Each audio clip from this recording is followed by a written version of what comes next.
Hello, Squirrel Squad, listening squirrels. Guess what I did yesterday? Y'all get to see it first. I gotta give him some eyeballs and a tongue, but here's my snake scarf. I just made a little one so I could get two snakes out of one skein. I don't know why I thought I needed to do that, but be good for kids. But the face looks like, and I'll show this today on my live, they did felt eyeball, and I wouldn't have to do the same thing. I could just stitch some eyeballs on, but that does look cute. And the little red forked tongue sticking out. But I just ran him up right quick. I finished it last night. And just stitched, I did all the knitting on the Addie, my little tiny Addie. So this is a very skinny snake. But I thought it was cute. The person might not wear it as a scarf. They may just put it in their room or something, a little kid. But an FO almost, except for eyes and a tongue. What? It's amazing. Still feeling good. Not quite as good as yesterday, but good. Chapter 8, Miss Cornelia Bryant Comes to Call. That September was a month of golden mist and purple hazes at Four Winds Harbor. A month of sun-steeped days and of nights that were swimming in moonlight or pulsating with stars. No storm marred it, no rough wind blew. Anne and Gilbert put their nest in order, rambled on the shores, sailed on the harbor, drove about Four Winds in the glen or through the ferny sequestered roads of the woods around the harbor head. In short, had such a honeymoon as any lovers in the world might have envied them. If life were to stop short just now, it would still have been richly worthwhile just for the sake of these past 4 weeks, wouldn't it? Said Anne. I don't suppose we'll ever have 4 such perfect weeks again, but we've had them.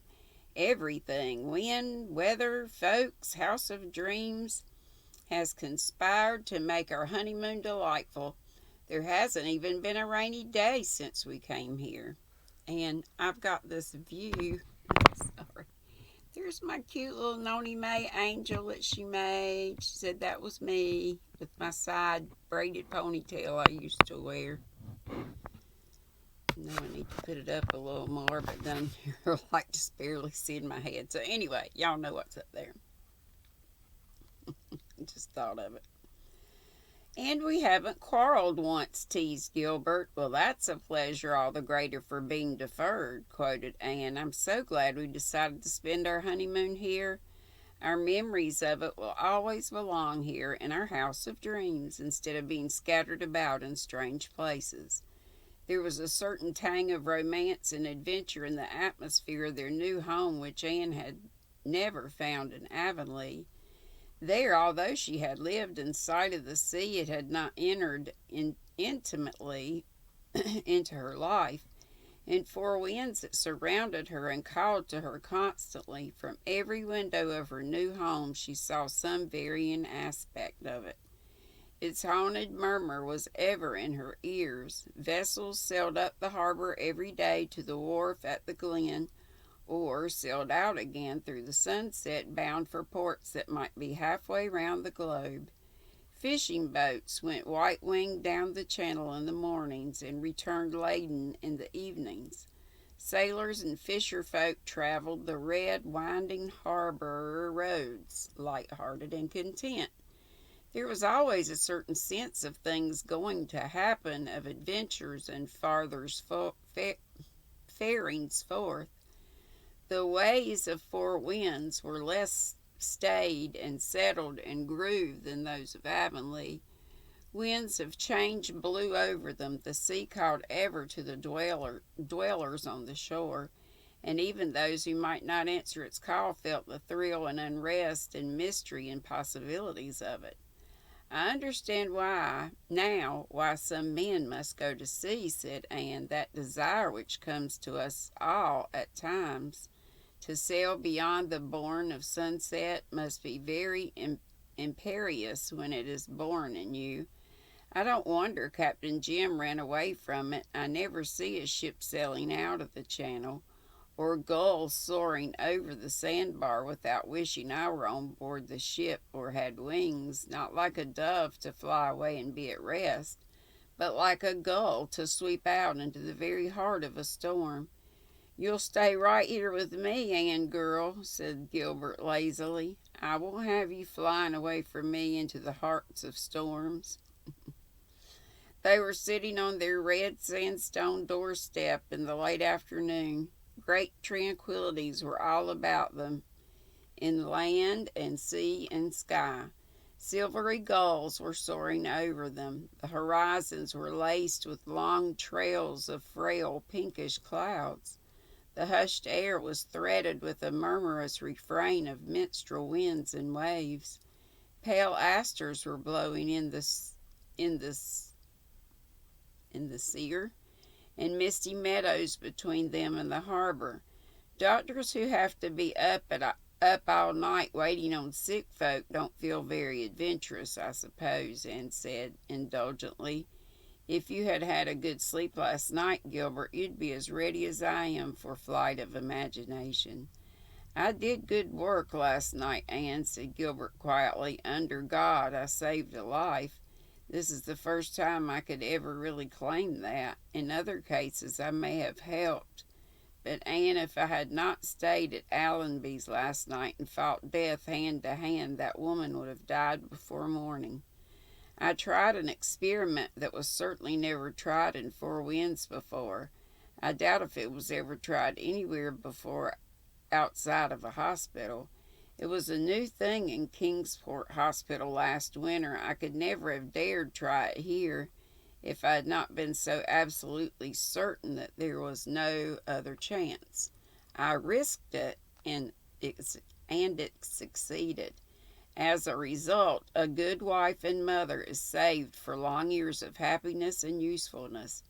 As I drove home this morning while the sun was rising over the harbor, I thanked God that I had chosen the profession I did. I had fought a good fight and won. Think of it, Anne, won against the great destroyer. It's what I dreamed of doing long ago when we talked together of what we wanted to do in life. That dream of mine came true this morning. Was that the only one of your dreams that's come true? Asked Anne, who knew perfectly well what the substance of the answer would be, but wanted to hear it again. You know, Anne girl, said Gilbert, smiling into her eyes. At that moment there were certainly two perfectly happy people sitting on the doorstep of a little white house on the Four Winds harbor shore. Presently Gilbert said with a change of tone, Do I or do I not see a full-rigged ship sailing up our lane? Anne looked and sprang up. That must be either Miss Cornelia Bryant or Mrs. Moore coming to call, she said. I'm going into the office, and if it is Miss Cornelia, I'll warn you that I'll eavesdrop, said Gilbert. From all I've heard regarding Miss Cornelia, I conclude that her conversation will not be dull, to say the least. It may be Mrs. Moore. I don't think Mrs. Moore is built on those lines. I saw her working in the garden the other day, and though I was too far away to see clearly, I thought she was rather slender.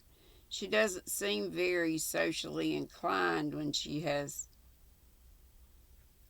never called on you yet, although she's your nearest neighbor. She can't be like Mrs. Lynde after all, or curiosity would have brought her, said Anne. This caller is, I think, Miss Cornelia.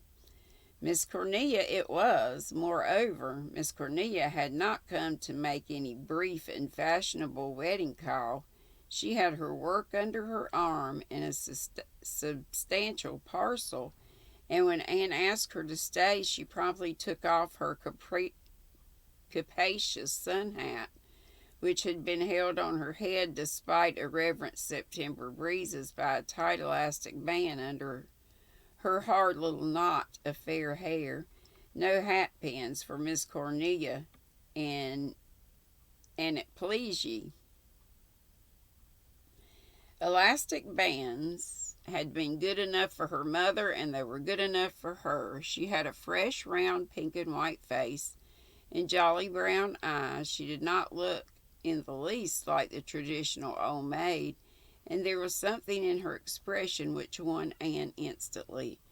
With her old instinctive quickness to discern kindred spirits, she knew she was going to like Miss Cornelia, in spite of uncertain oddities of opinion and certain oddities of attire. Nobody but Miss Cornelia would have come to make a call arrayed in a striped blue and white apron and a wrapper of chocolate print with a design of huge pink roses scattered over it. And nobody but Miss Cornelia could have looked dignified and suitably garbed in it. Had Miss Cornelia been entering a palace to call on a prince's bride, she would have been just as justified and just as wholly mistress of the situation.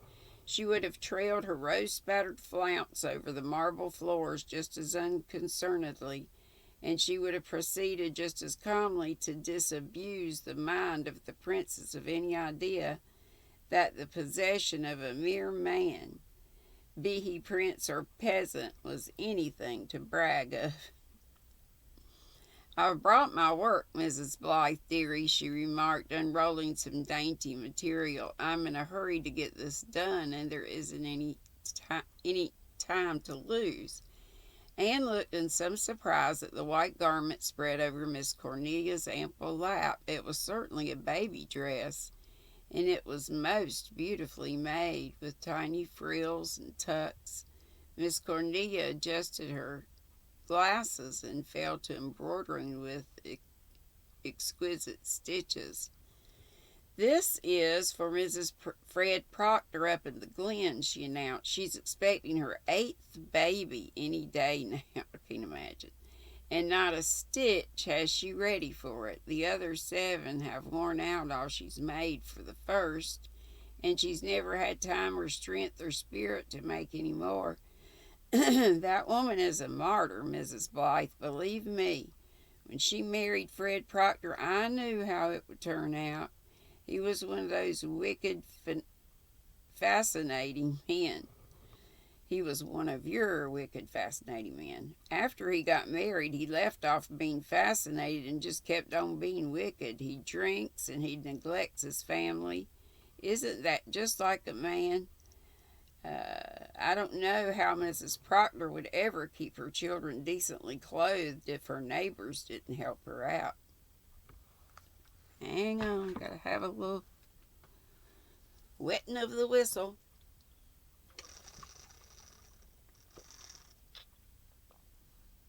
Oh, that's so good. Green apple cartridge. Let's see.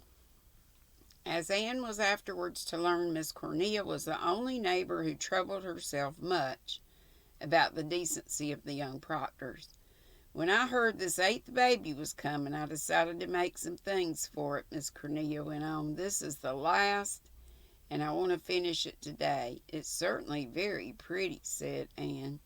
"I'll try to get my sewing, and we'll have a little thimble party of 2. You're a beautiful sewer, Miss Bryant." "Yes, I'm the best sewer in these parts," said Miss Cornelia in a matter-of-fact tone. "I ought to be. Lord, I've done more of it than if I'd had 100 children of my own, believe me. I suppose I'm a fool to be putting hand embroidery on this dress for an 8th baby, but Lord, Mrs. Blythe, dearie, it isn't to blame for being the 8th, and I kind of wished it to have one real pretty dress, just as if it was wanted. Nobody's wanting the poor mite, so I put some extra fuss on its little things just on that account." Any baby might be proud of that dress, said Anne, feeling still more strongly that she was going to like Miss Cornelia. I suppose you've been thinking I was never coming to call on you, resumed Miss Cornelia. But this is harvest month, you know, and I've been busy, and a lot of extra hands hanging round, eating more than they work, just like the men. I'd have come yesterday, but as I went to Mrs. Roderick McAllister's funeral, at first I thought my head was aching so badly I couldn't enjoy myself if I did go. But she was 100 years old, and I'd always promised myself that I'd go to her funeral. Was it a successful function? Asked Anne, noticing that the office door was ajar. Gilbert's eavesdropping. What's that? Oh, yes, it was a... What's that? Oh, yes, it was a tremendous funeral. She had a very large connection. There was over 120 carriages in the procession. There was one or two funny things happened. I thought I'd die. I thought, hang on. I thought that I would see old Joe Bradshaw, who is an infidel and never darkens the door of a church, singing Safe in the Arms of Jesus with great gusto and fervor. I thought that die. Maybe I thought that I would die. Singing Safe in the Arms with great gusto and fervor. He glories in singing. That's why he never misses a funeral. Poor Mrs. Bradshaw didn't look much like singing, all worn out, slaving. Old Joe starts out once in a while to buy her a present. Maybe a peasant too. Buy her a present and brings home some kind of new farm machinery. Isn't that like a man? But what else would you expect of a man who never goes to church, even a Methodist one? I was real thankful to see you and the young doctor in the Presbyterian church. Your first Sunday. No doctor for me who isn't a Presbyterian. We were in the Methodist church last Sunday, said Anne wickedly. Oh, I suppose Dr. Blythe has to go to the Methodist church once in a while, or he wouldn't get the Methodist practice. We liked the sermons very much, declared Anne boldly, and I thought the Methodist minister's prayer was one of the most beautiful I had ever heard.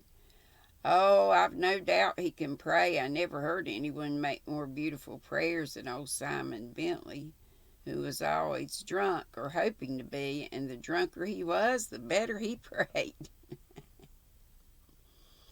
The Methodist minister, Lordy, I can't talk.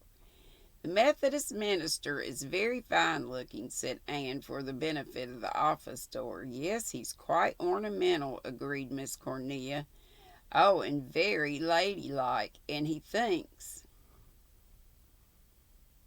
And he thinks that every girl who looks at him falls in love with him, as if a Methodist minister, wandering about like any Jew, was such a prize. If you and the young doctor take my advice, you won't have much to do with the Methodists. My motto is, if you are a Presbyterian, be a Presbyterian. Don't you think that Methodists go to heaven as well as Presbyterians? Asked Anne smilelessly. That isn't for us to decide. It's in higher hands than ours, said Miss Cornelia solemnly.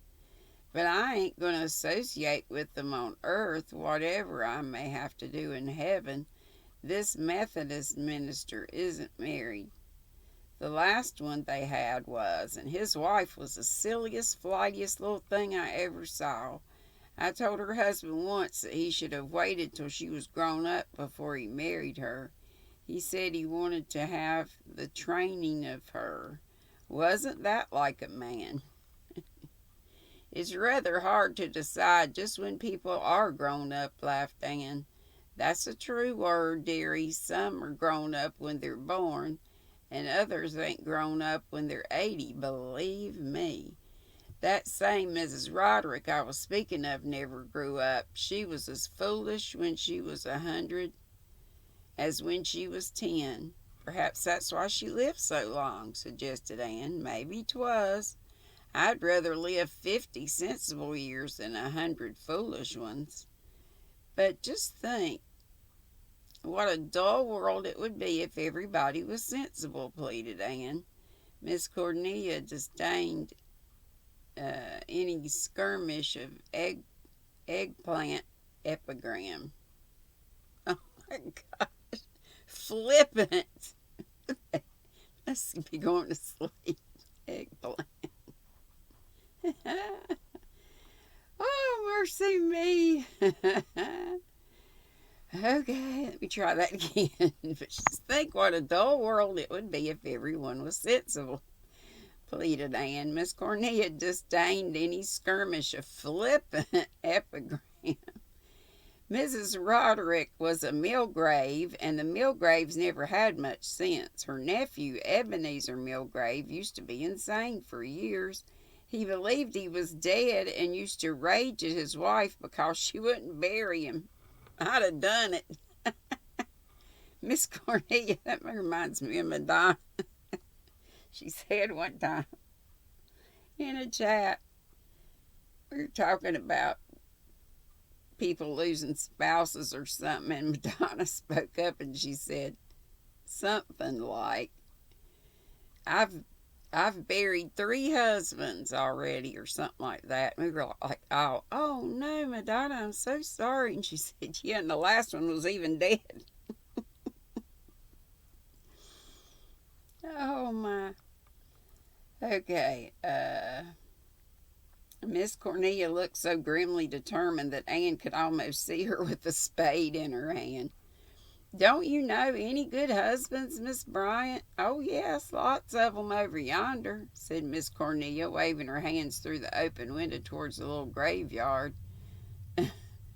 The church of the little graveyard of the church across the harbor. Oh, no, it's medicine time.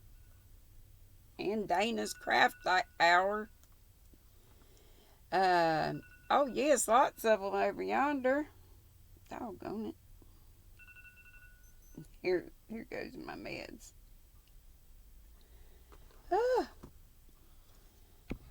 Let's see. Don't you know any good husbands? Oh, yes, lots of them over yonder, waving her hand through the open window towards the little graveyard of the church across the harbor. But living, going about in the flesh, persisted Anne.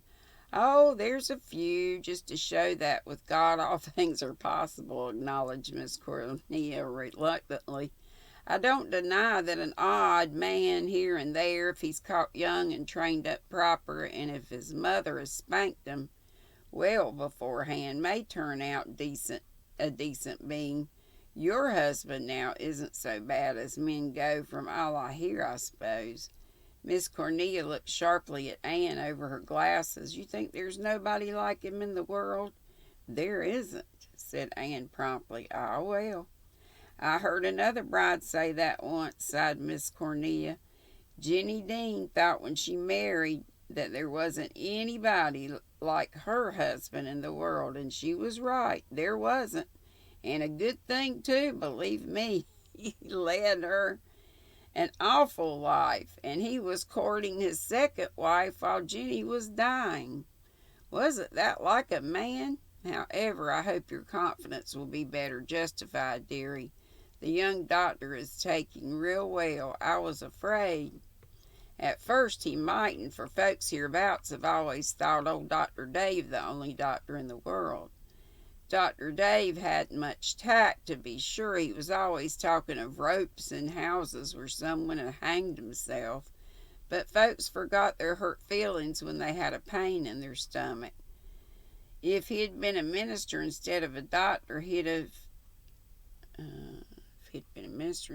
they'd never have forgiven him. Soul ache doesn't worry folks near as much as stomach ache.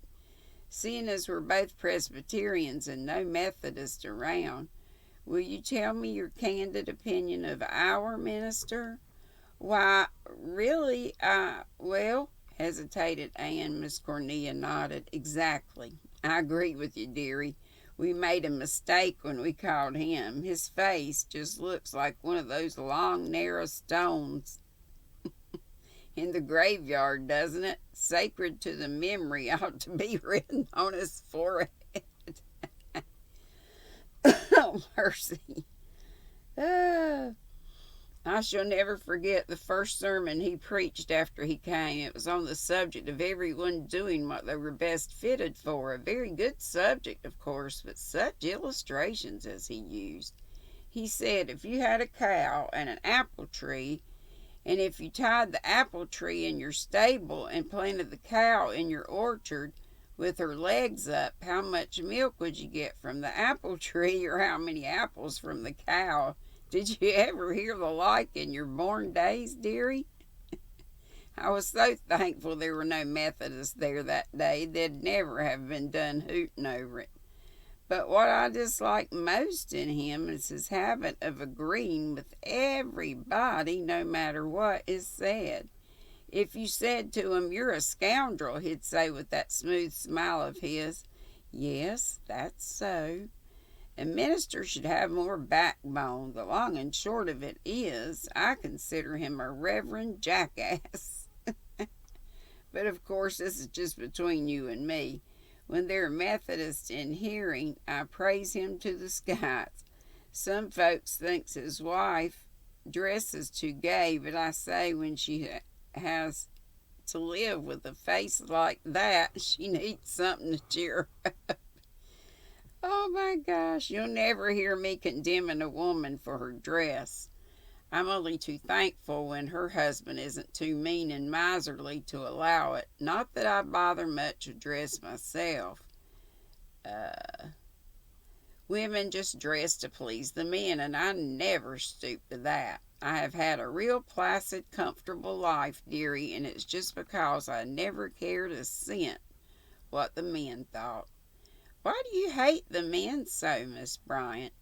Lord, dearie, I don't hate them. They aren't worth it. I just sort of despise them. I think I'll like your husband if he keeps on as he has begun. But apart from him, about the only men in the world I've much use for are the old doctor and Captain Jim. Captain Jim is certainly splendid, agreed Anne cordially. Captain Jim is a good man, but he's kind of vexing in one way. You can't make him mad. I've tried for 20 years, and he just keeps on being placid. It does sort of rile me. And I suppose the woman he should have married got a man who went into tantrums twice a day. Who was she? Oh, I don't know, dearie. I never remember of Captain Jim making up to anybody. He was edging and old as far as my memory. He was edging on old as far as my memory goes. He's 76, you know. I never heard any reason for his staying a bachelor, but there must be one, believe me. He sailed all his life till 5 years ago, and there's no corner of the earth he hasn't poked his nose into. He and Elizabeth Russell were great cronies all their lives, but they never had any notion of sweethearting. Elizabeth never married, though she had plenty of chances. She was a great beauty when she was young. The year the Prince of Wales came to the island, she was visiting her uncle in Charlottetown, and got invited. Her uncle in Charlottetown, and he was a government official, and so she got invited to the great ball. She was the prettiest girl there, and the prince danced with her, and all the other women he didn't dance with were furious about it, because her social standing was higher than hers, and they said he shouldn't have passed them over. Elizabeth was always very proud of that dance. Mean folks said that was why she never married. She couldn't put up with any ordinary man after dancing with a prince. But that wasn't so. She told me the reason once. It was because she had such a temper that she was afraid she couldn't live peaceably with any man.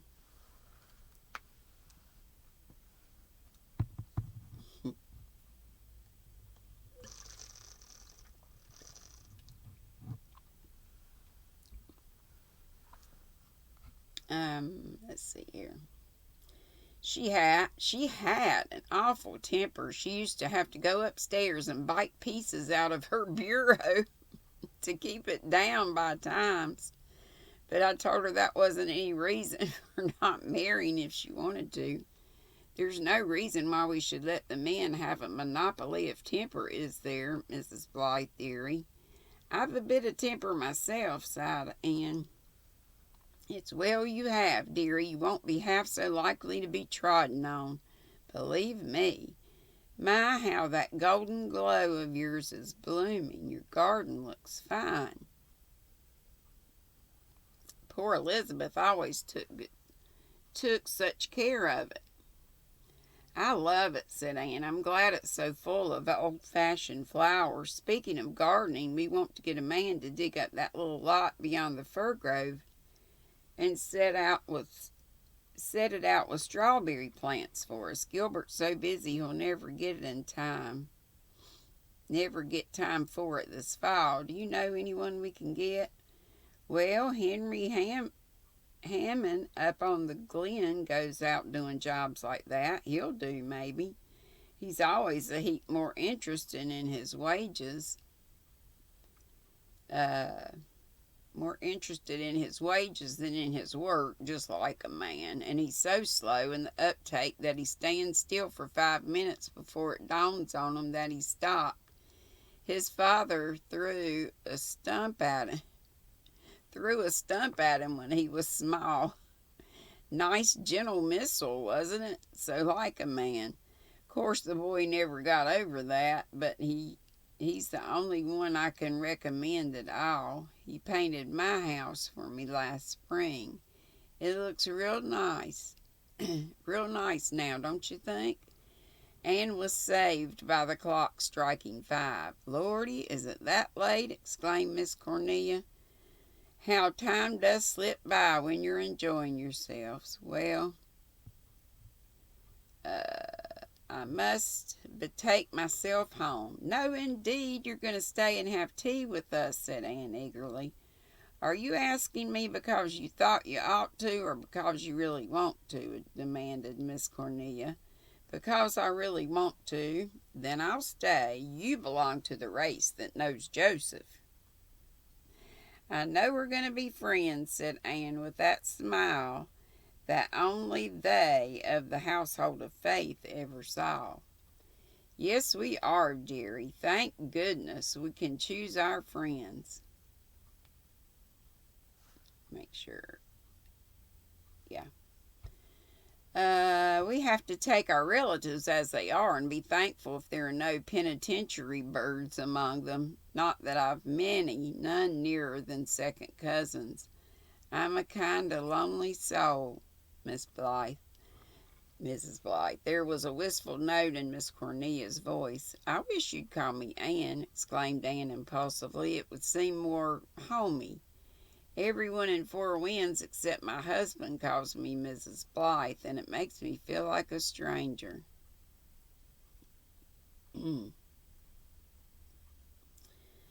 I lost my place.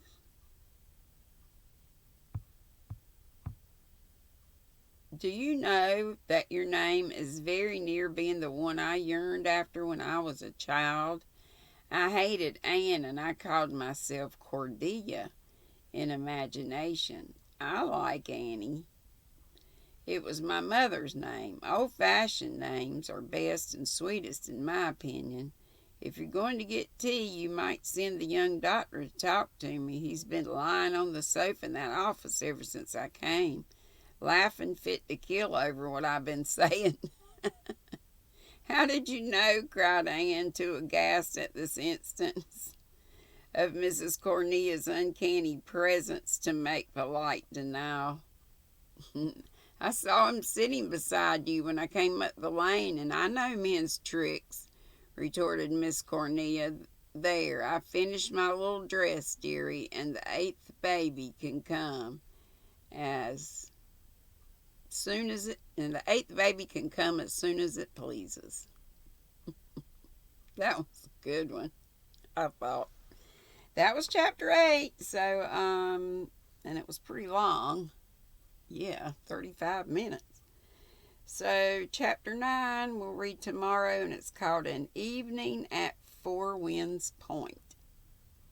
And I'll be live at 5 today, so I hope to see ya.